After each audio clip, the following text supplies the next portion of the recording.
15 March মঙ্গলবার রাত 8টায় শামীম জাহেদি আছে এডিটর স্পিকে। জানিয়ে দিচ্ছি শিরোনাম।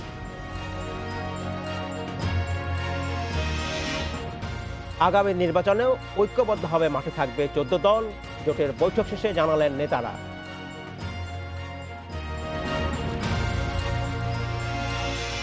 খাদ্যপণ্য মজুতদারদের বিরুদ্ধে ব্যবস্থা নিতে হাইকোর্টের নির্দেশ। 26 এপ্রিল প্রতিবেদন দিতে হবে আদালতে।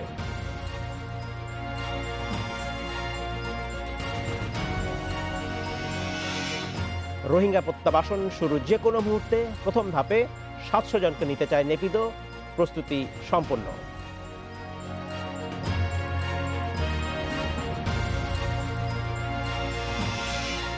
বিএনপি না এলেও জাতীয় নির্বাচনে জোটবদ্ধভাবে অংশ নেবে আওয়ামী লীগ নেতৃত্বাধীন 14 দল। 3 বছর পর গণভবনে জোট নেত্রী প্রধানমন্ত্রী শেখ হাসিনার সঙ্গে বৈঠক শেষে এই সিদ্ধান্ত জানান নেতারা। তারা বলেন, বিএনপিকে রাজনৈতিকভাবে মোকাবেলায় 14 দল খুব শীঘ্রই মাঠে নামবে। এ নিয়ে কথা বলতে সংসদ ভবন এলাকা থেকে আমাদের সাথে যোগ দিচ্ছেন জাতীয় সমাজতান্ত্রিক দল বা জাসদের সভাপতি হাসানুল হক ইনু। জনাব ইনু, আপনাকে স্বাগত জানাচ্ছি অনুষ্ঠানে। 3 বছর পর 14 দলের নেতারা প্রধানমন্ত্রীর সাথে বা জোট নেত্রীর সাথে বৈঠক করলেন। এই 3 বছরের ব্যবধান কেন?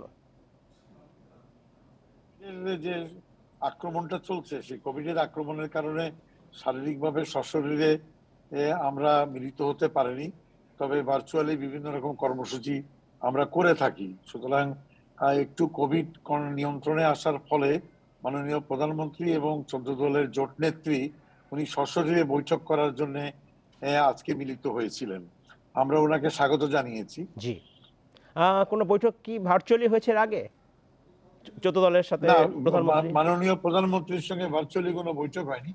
আমরা 14 দলের সমন্বয়ক জনাব আমির হোসেন আমুর নেতৃত্বে ঘন ঘন বৈঠকে মিলিত হয়েছি এবং বিভিন্ন জাতীয় বিষয়ে আমরা কথা বলেছি।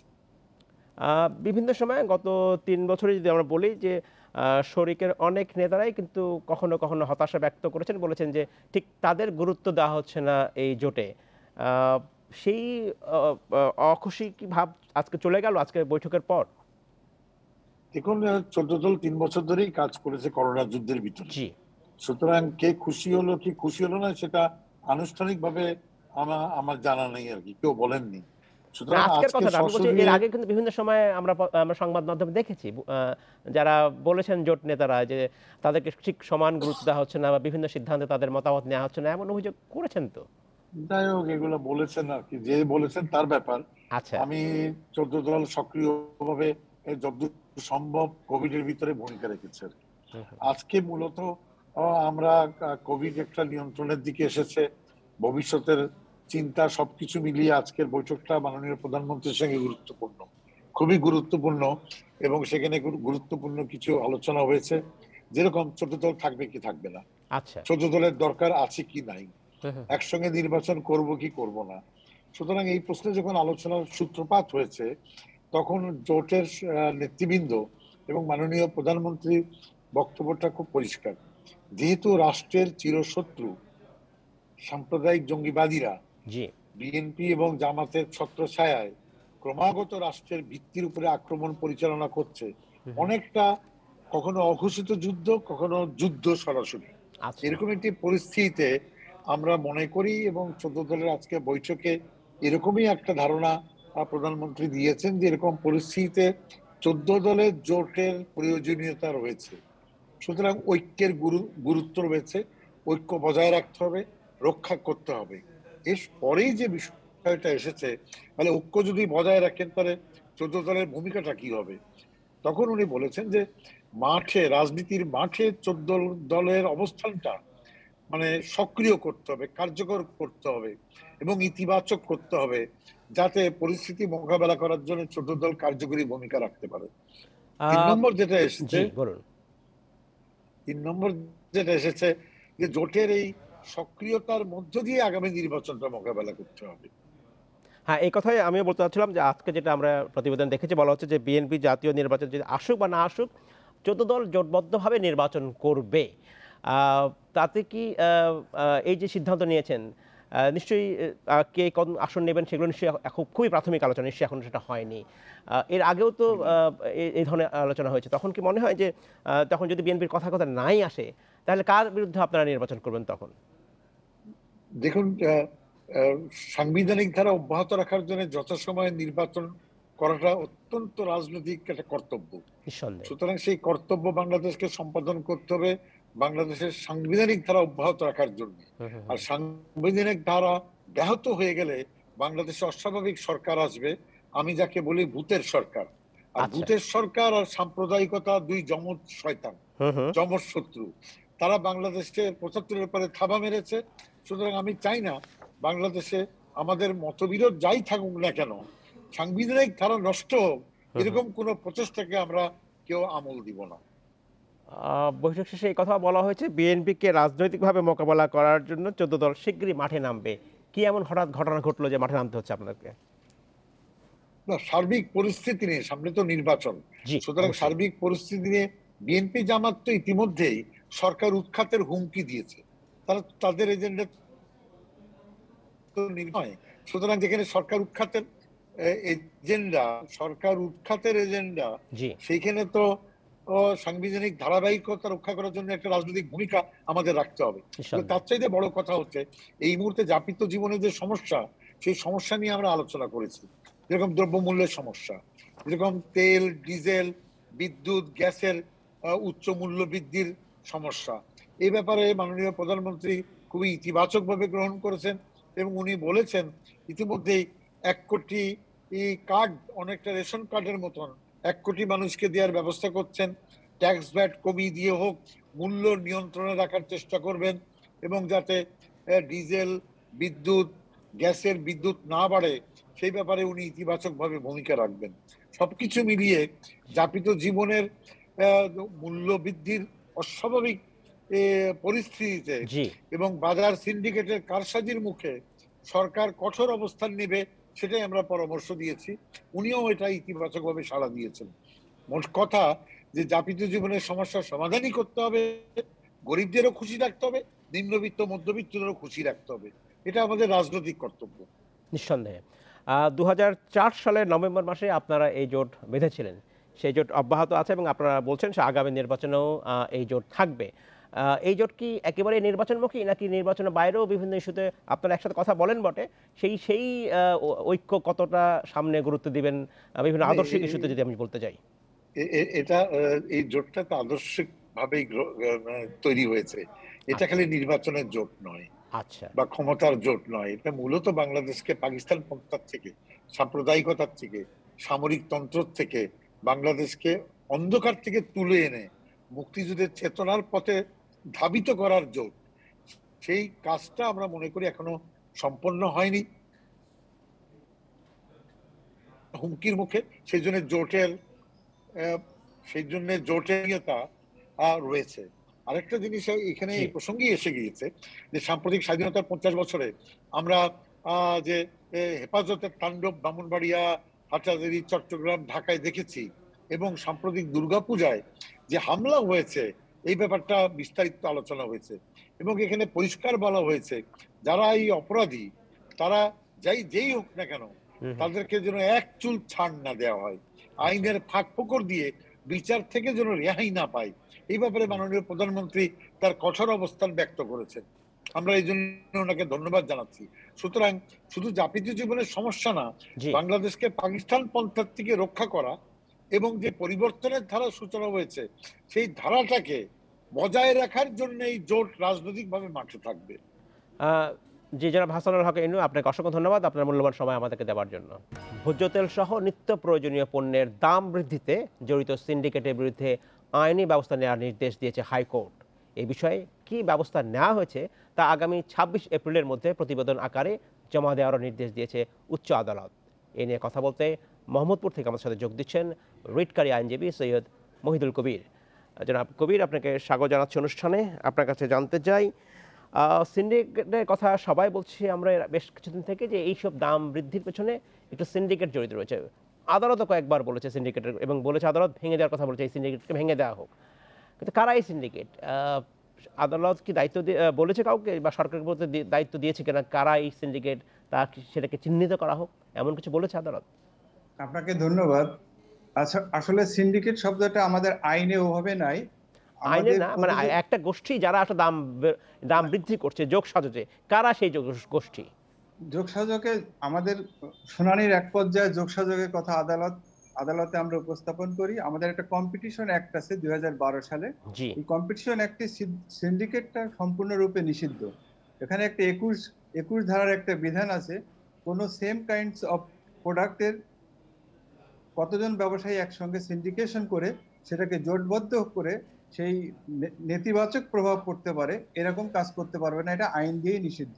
হ্যাঁ, এবং করতে পারবে সেটা হচ্ছে যদি প্রবিধিমালা করে আইন দিয়ে অনুমোদন দেওয়া হয় তখন তারা করতে পারবে, কিন্তু আমাদের 2012 সাল থেকে এখন পর্যন্ত এই ধরনের কোনো কিছু ছিল না।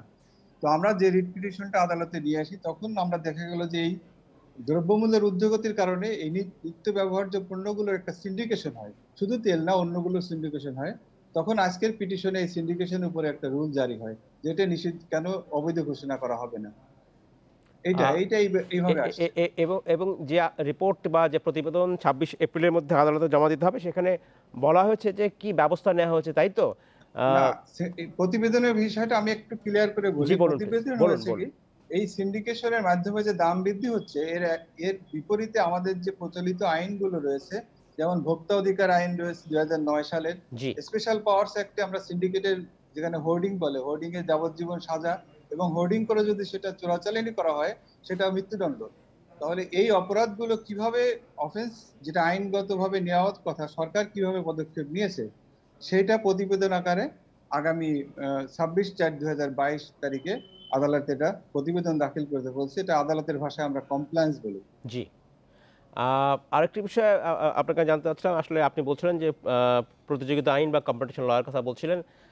সেখানে কি এমন কোনো ব্যবস্থা আছে যে ২টি বা ৩টি কোম্পানি যদি একটি পণ্যের ক্ষেত্রে তাদের মার্কেট শেয়ার যদি অন্যদের চেয়ে বেশি হয় বা ৫০% বেশি হয়, তখন সেই কোম্পানির উপরে বাড়তি কোনো লেভি বা বাড়তি কোনো চার্জ আরোপ করতে পারে, এমন কোনো ব্যবস্থা আছে বাংলাদেশের কম্পিটিশন আইনে? এরকম কম্পিটিশন আইনে এরকম আমাদের কম্পিটিশন আইনটা 2012 সালে যখন আসে, ওর জি। প্রিয়াম্বেলে মানে উদ্দেশ্যতেই বলা ছিল যে কম্পিটিশন করতে পারে এরকম কোনো চুক্তিই করা যাবে না।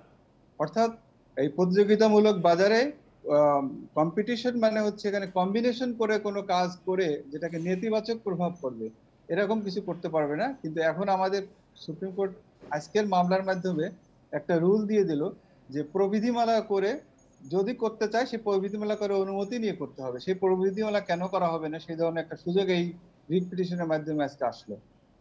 আহ, যে দাম বৃদ্ধির কথা বলা হচ্ছে, নিত্য প্রয়োজনীয় দাম, এর আগেও বলা হয়েছিল যে রমজান মাসে, সবসময় রমজান মাস শুরুতেই নিত্য প্রয়োজনীয় পণ্যের দাম সবসময় আমাদের বৃদ্ধি পায়। এই বিষয়ে আমি আদালত আপনাকে আর কি বলেছিল? এ বিষয়ে আদালতে একটা সংক্ষিপ্ত অবজারভেশন ছিল। এই মামলাটা গত 6 তারিখ থেকে শুনানি হচ্ছিল। জি। আদালতের অবজারভেশন ছিল যে আমাদের প্রচলিত যে 3-4টা আইন আছে, এই আইনগুলো যদি সংবিধানের 31 বিধান অনুযায়ী, আর্টিকেল 31 বিধান অনুযায়ী সঠিকভাবে যদি কাজ করতো তাহলে আমাদেরকেও আসতে হতো না, আদালতকে এই রুল ইস্যু করতে হতো না। এই জন্য রাষ্ট্রপক্ষকে এটা বলে দিল যে আইন মেকানিজম মেশিনারিজ গুলো যেন সঠিকভাবে কাজ করে, এবং আদালত একটু অ্যাপ্রিহেনশনে আছে যে দাম বৃদ্ধি হলে রমজানের সময় আরো দাম বৃদ্ধি হতে পারে। সুতরাং এই সিন্ডিকেট গুলো ভেঙে দিয়ে আইনের প্রয়োগগুলো সঠিকভাবে করে রাষ্ট্রপক্ষকে দেখতে এগুলোকে সুনজর দিতে বলবো আর কি। আমরা জানি যে পণ্যের যে বর্তমানে অধিকাংশ ভোগ্য পণ্যের দাম বৃদ্ধি পাচ্ছে, বড় একটা কারণ হচ্ছে ইউক্রেন এবং রাশিয়ার মধ্যে যে যুদ্ধ, এবং এর ফলে যে বলা যায় যে সাপ্লাই চেনে এক ধরনের সংকটই দেখা দিয়েছে।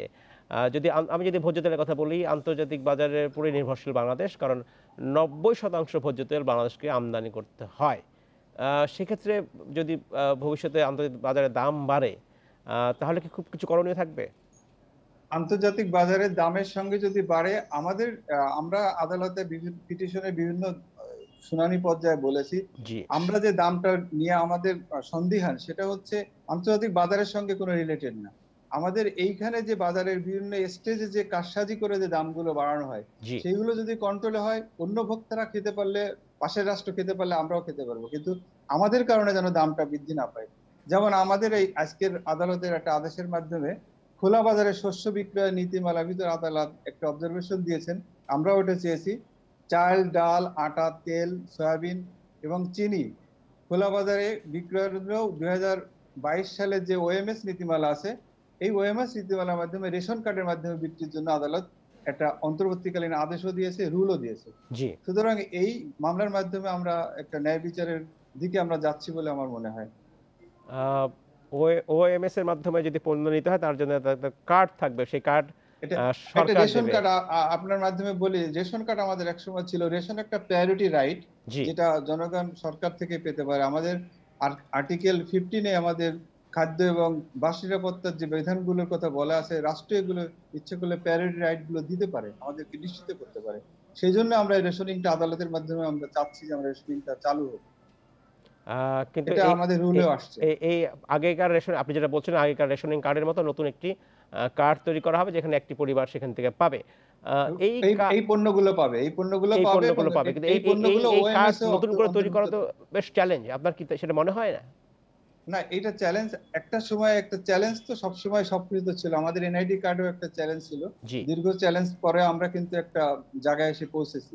এটা শুরু করলে আমাদের এই সিন্ডিকেশনের কোনো কিছু করতে পারবে না, যে প্রায়োরিটি রাইট গুলো জনগণ সেগুলো আস্তে আস্তে পাবে। জনাব সৈয়দ মহিদুল কবির, আপনাকে অসংখ্য ধন্যবাদ আমাদেরকে সময় দেওয়ার জন্য। যে কোনো মুহূর্তে শুরু হতে পারে রোহিঙ্গা প্রত্যাবাসন প্রক্রিয়া। সব ধরনের প্রস্তুতি নিয়ে ঢাকা এবং নেপিদো এগোচ্ছে। পররাষ্ট্র প্রতিমন্ত্রী জানান, প্রথম ধাপে 700 জন রোহিঙ্গাকে ফেরত নেবার আগ্রহ প্রকাশ করেছে মিয়ানমার। বাংলাদেশ চায় পরিবার ভিত্তিক 1100 জনকে একসঙ্গে ফেরত পাঠাতে। এদিকে একদিনের সংক্ষিপ্ত সফরে ঢাকা এসেছেন সৌদি আরবের পররাষ্ট্রমন্ত্রী ফয়সাল বিন ফারহান আল সৌদ। তার এই সফরে একটি চুক্তি এবং একটি সমঝোতা স্মারক স্বাক্ষর হওয়ার কথা রয়েছে। এসব নিয়ে কথা বলতে গুলশান থেকে আমাদের সাথে যোগ দিচ্ছেন সাবেক পররাষ্ট্র সচিব তৌহিদ হোসেন, এবং চট্টগ্রাম থেকে আমাদের সাথে যুক্ত আছেন নিরাপত্তা বিশ্লেষক মেজর অবসরপ্রাপ্ত এমদাদুল ইসলাম। আপনার দুজনকে স্বাগত জানাচ্ছি। জনাব তৌহিদ হোসেন, আপনার কাছে জানতে চাচ্ছি, নেপিদো এবং ঢাকা এক ধরনের মানে আমরা যদি বলি প্রত্যাবাসনের ক্ষেত্রে বেশ বড় ধরনের একটা অগ্রগতি হয়েছে। বাংলাদেশ বলছে যে পরিবার ভিত্তিকভাবে এই যে প্রত্যাবাসন সেটা হোক, যেখানে মিয়ানমার বলছে সেটা তারা ব্যক্তিভিত্তিক কথা বলছে। এই জাতীয় যখন কোনো ডিফারেন্স থাকে বা পার্থক্য থাকে, সেইটা আসলে কত দ্রুত সমাধান হতে পারে বা কীভাবে এই সমাধান হতে পারে, যে বাংলাদেশ যেটা চাচ্ছে এবং যেটা মিয়ানমার চাচ্ছে, এটাকে সমাধান হয় কেমনভাবে হতে পারে সমাধান? ধন্যবাদ। মিয়ানমার কি সমাধান চাচ্ছে কিনা, এটা হলো প্রথম প্রশ্ন। মিয়ানমার সমাধান চাচ্ছে এমন কোনো লক্ষণ এখন পর্যন্ত দেখা যায়। দেখুন, আমরা নেগোশিয়েট করছি এই মুহূর্তে কি নিয়ে, 1100 জন যাবে নাকি 700 জন যাবে, জি, ভিত্তিক যাবে নাকি একা একা যাবে। এখন পরিবারের অর্ধেক লোক এখানে থেকে যাবে আর বাকি অর্ধেক গিয়ে কোনো একটা ক্যাম্পে রাখা হবে। এটা খুব স্পষ্ট যে মিয়ানমার কালক্ষেপণ আগ্রহী না আপনি মনে করছেন? না, একটু আগ্রহী না, তারা কালক্ষেপণ করতে চায়। তারা যদি 700 নিতে পারে কোনো রকমে, তাহলে তারা যেটা করবে, এই বছর তারা পার করে দিবে, এটা নিয়ে কথা বলি। আমি খুব হতাশা থেকেই এই কথাগুলি বলছি। আমি চাই যে আমার কথা মিথ্যা প্রমাণিত হোক। আমি চাই যে তারা আসলে বিপুল সংখ্যায় ফেরত যাক, সবাই ফেরত যাক। কিন্তু 700 আর 1100 এটা টিপ অফ আইসবার্গও না, কিন্তু টিপ অফ আইসবার্গ এর চেয়ে অনেক বড়। যদি 40,000 যেটা তারা ক্লিয়ার করেছে বা এরকম একটা সংখ্যা, যদি 40,000 নিত, সেটাকে আমরা টিপ অফ আইসবার্গ বলতে পারবো। আইসবার্গ সাইজ হলো 10 লাখের বেশি। তো এইটা আসলে একটা খুব হাস্যকর ব্যাপার। এই যে আপনি প্রথমেই যেটাকে কোয়ালিফাই করলেন যে বেশ একটা গুরুত্বপূর্ণ অগ্রগতি হচ্ছে, এটা কোনো গুরুত্বপূর্ণ অগ্রগতি না।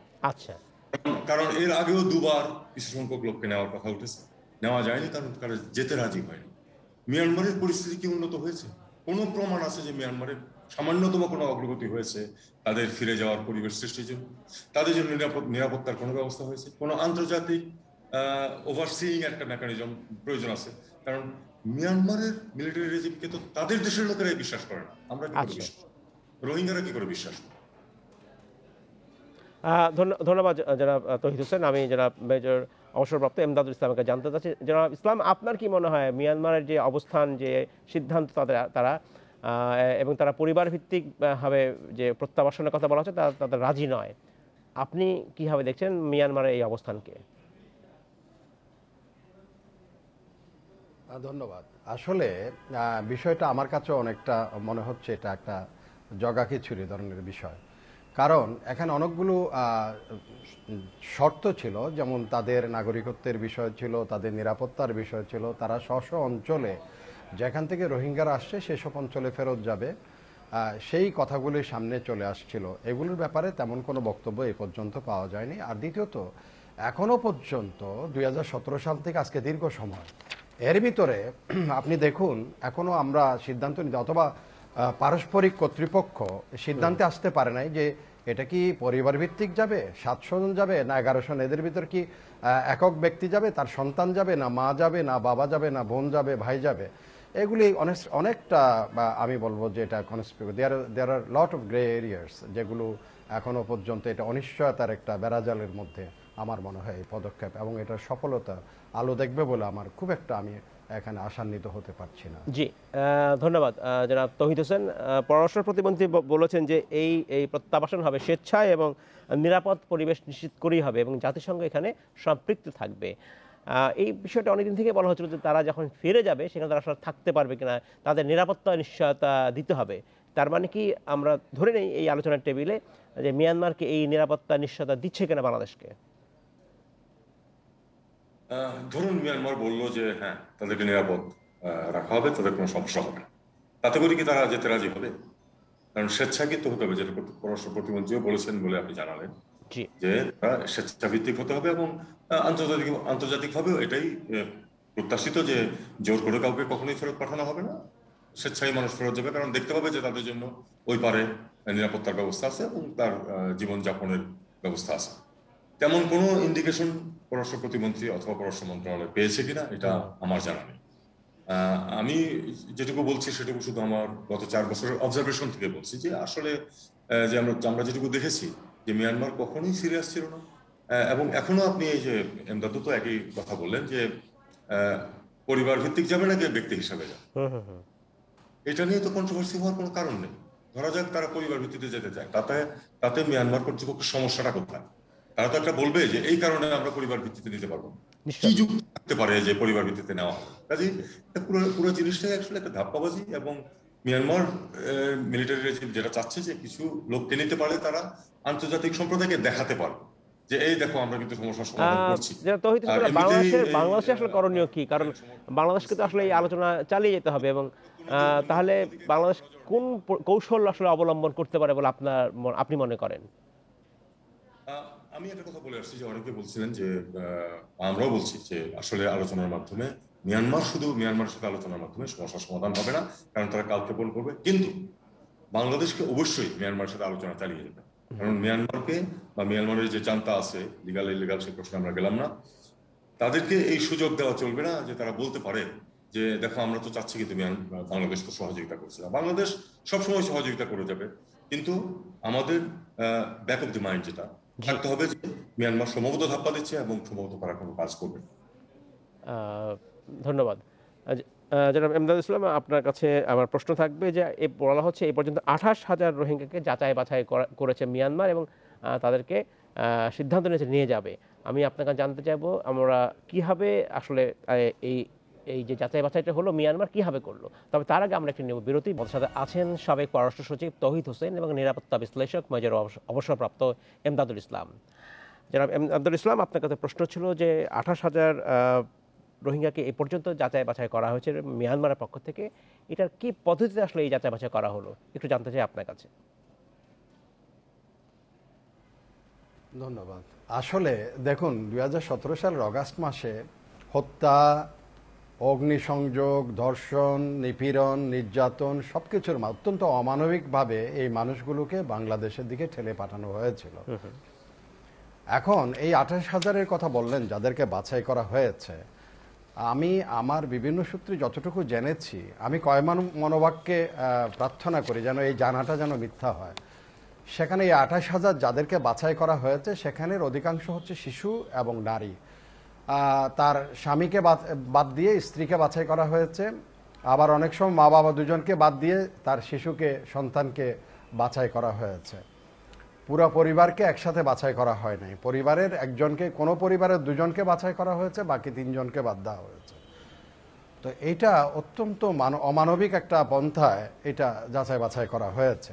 যারা বাছাই করেছে তারা যদি এই জিনিসটা তাদের ধর্তব্য থাকতো, মানবিক তাদের যদি কোনো যদি তাদেরকে আচরণ তারা করত, তাহলে একটি পরিবারের 5 জন যদি সদস্য থাকে, সেখানে 2 জনকে আমি বাছাই করলাম আর 3 জনকে বাদ দিলাম, এটা পৃথিবীর কোনো ইয়ার্ডস্টিকে এটা হয় বলে আমার জানা নাই। তো সেইভাবেই 28,000কে বাছাই করা হয়েছে বলে আমি শুনেছি। তবে আমি প্রার্থনা করি আমি যেন এই জিনিসটা যেন ভুল প্রমাণিত হয়। ধন্যবাদ জনাব তৌহিদ হোসেন। আপনার কাছে আরেকটি বিষয় জানতে চাচ্ছি। আমি বলছিলাম যে সৌদি আরবের পররাষ্ট্রমন্ত্রী একদিনের সংক্ষিপ্ত সফরে বাংলাদেশে আসলেন। এই সফর গুরুত্বখানি কতখানি বহন করছে এই প্রেক্ষাপটে যখন ইউক্রেন এবং রাশিয়া যুদ্ধে লিপ্ত, এর কোনো আলাদা কোনো গুরুত্ব আছে কিনা? হয়তো আছে, কিন্তু সেটা কিন্তু আমাদের কাছে এখনো খুব স্পষ্ট নয়। জি, বিষয়টা হলো যে সৌদি আরব আমাদের জন্য, সৌদি আরব এমনিতেই বিশ্বের একটি গুরুত্বপূর্ণ দেশ। সৌদি আরব আমাদের জন্য বেশি গুরুত্বপূর্ণ আরো এই কারণে যে আমাদের বিপুল সংখ্যক মানুষ সৌদি আরবে কাজ করে, জীবিকা নির্বাহ করেন এবং তাদের পরিবার পরিচালনার জন্য অর্থ প্রেরণ করেন, যে অর্থ আসলে আমাদের অর্থনীতিতেও যথেষ্ট গুরুত্বপূর্ণ অবদান রাখে। কাজে সৌদি আরবের পররাষ্ট্রমন্ত্রীর সফর আমাদের জন্য যে কোনো সময় গুরুত্বপূর্ণ। সেটা একদিনের সফর হোক, তাতে কিছু আসে যায় না। মূলত আপনি যদি গুরুত্বপূর্ণ কথা কিছু বলতে চান তাহলে কিন্তু একদিন যথেষ্ট সময়। এরপরে যেটা করা হয়, যদি 2-3 দিনের সফর হয় তখন একটা কলর হয়, কোনো একটা ভিজিটে যান, একটা ফ্যাক্টরি দেখেন, সেটা না হয় নাই হলো। তাছাড়া করোনা পরিস্থিতিতে এটা স্বাভাবিক যে উনি শুধু গুরুত্বপূর্ণ তথ্য আদান প্রদান এবং কথাবার্তা সেরেই হয়তো চলে যাবে। এখন এটা আমাদের জন্য কয়েকটা জিনিস এখানে আসতেছে। আমরা পত্রপত্রিকায় দেখেছি যে বোধহয় বেশ কিছু MOU সই হতে পারে কিছু ইনভেস্টমেন্টের ব্যাপারে। এটা তো ঠিক যে বাংলাদেশ এখন অনেক দিক থেকে, যদিও মানে ইজ অফ ডুইং বিজনেস আমরা একটু পিছিয়ে আছি, কিন্তু এছাড়া অন্যান্য ফ্যাক্টর আছে যেগুলোতে আসলে আমরা ইনভেস্টমেন্টের জন্য একটা ভালো জায়গা। এবং আমাদের এখানে যারাই ইনভেস্ট করেছে তারা কিন্তু স্বাভাবিকের চেয়ে বেশি লাভবান হয়েছে। আপনি কোরিয়ান থেকে শুরু করে বলুন, জাপানিজরা বলুন, চাইনিজরা বলুন, তারা যথেষ্ট লাভবান হয়েছে। সৌদি আরব থেকে এর আগে 2-1 কিছু ইনভেস্টমেন্টের প্রশ্ন উঠছিল হোটেল সেক্টরে, কিন্তু যে আগ্রহী যারা ছিলেন তারা আবার চেয়েছিলেন যে আমাদের এক্সিস্টিং হোটেলকে কিনে নিতে, নতুন কোনো কিছু করতে না। সেটা আলটিমেটলি রিয়েলাইজ করে না। একবার রূপালী ব্যাংককে কেনার ব্যাপারে অনেকখানি অগ্রগতি হয়েছে, তারপর যে কোনো কারণে পিছিয়ে গেছে। সেটা বেশ আগের কথা, কিন্তু সাম্প্রতিক সময়ে কিন্তু আমরা দেখেছি যে সৌদি আরবের বেশ কিছু প্রতিদল বিভিন্ন সময় এসে বাংলাদেশে, এবং তারা বিভিন্ন ক্ষেত্রে বিনিয়োগের একটা মানে আগ্রহ প্রকাশ করেছে। আমরা চাই যে তারা তাদের এই আগ্রহটা তারা ধরে রাখুন, এবং আমরা এটাও চাই যে আমাদের যে কর্তৃপক্ষ যারা আছেন, সংশ্লিষ্ট কর্মকর্তারা যারা আছেন, তারা যেন সার্বিক সহযোগিতা করেন যাতে করে তারা এনকারেজ হয় এখানে ইনভেস্ট করতে। একটি কথা উঠেছে যে তারা হয়তো একটি ইপিজেড স্থাপন বা এসিজেড সৌদিদের জন্য শুধু স্থাপন করতে চান। আমার তো মনে হয় যদি সেটা করা হয়, যদি চায়, তারা যদি চান, আমরা তো অনেক দেশকে দিয়েছি, ভারতকে দিয়েছি, আরো চীনাদের জন্য আছে, আমার মনে হয় সেটাও আমাদের সহযোগিতা করা উচিত, যাতে করে ওনারা একটা পরিবেশ সৃষ্টি হয় যে তারা খুব ওয়েলকাম এবং এখানে তারা ইনভেস্ট করতে পারেন।